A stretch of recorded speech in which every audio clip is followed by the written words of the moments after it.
Hello, welcome to channel. Today we're going to solve problem number 217 contains a duplicate.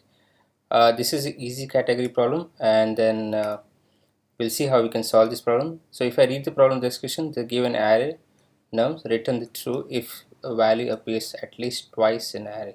That means if we have the array has any duplicates, then we have to return true. If the array doesn't have any duplicate, then we just have to return false. Right, so that's the problem here. Very simple problem. You just need to determine if there are any duplicates present in the array or not. So there are a couple of ways to solve this problem. So if I think simply, okay, I need to count each the numbers. If the count is more than one, probably that is one of the way I can figure it out whether there is a duplicate or not. Let me just remove this one. And if there is no duplicate, then I just return basically false, right?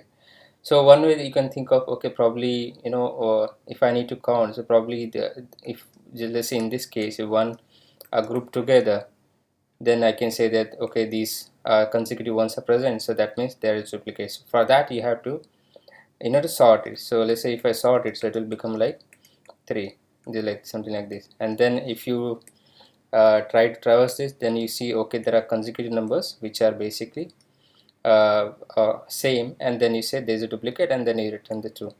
But for sorting, and then even though if you use the most efficient way, so that's going to take n log n time complexity, right? And then there is no space complexity because you'll be using the same array for the uh, traversal. But one other way is using the hash set. So if you're using set, and so in Python you can use set, and the set will basically it's going to maintain the each input that you're passing to it, and as soon as there is already duplicate input it arrives, it says something already present, then you say return true. For example, let's take an example step by step. So let's say you created a step, and let's delete all these things. Let's say you created a Python set which is initially empty, and then in set you take the first number and then check whether it's present in a set or not. You say it's not present, so you add it.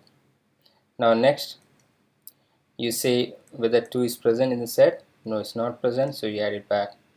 Then you say 3 is present in the set. Okay, it's not present, so you add it back. And as soon as you add 1, so you check whether it's present in the set. Yes, it's already present, you have already put it in the set, so that means there is a duplicate, so you return true. In case let's say there is 4 here, let's say this is 4 not 1, so you see okay, when I check in the set whether this 4 is present or not, and then 4 is not present. Now you have completed the entire array traversal, nothing left, so that means there is no duplicate, and then you return false.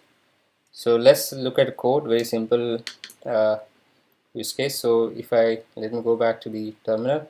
So what I'm going to create a set, basically I just call it set scene, and then I'm going to do a simple traversal. The time complexity is going to be again O of n because I have to travel in case all the array, and the space complexity also going to be O of n because I'll have to store the at max all the elements in the array.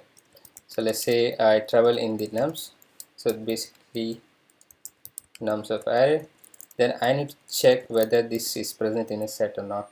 If it is not present, I'll just go and add it. If it is present, then I'm going to return it. That means there is duplicate present. So if n in scene, that is if it is present in my set, then I'm just going to return true because there is duplicate present. If not present, and in that else case, I'm just going to add this to my set. If in case I travel the entire list, nothing found because this case didn't occur, then by default I'm going to return false.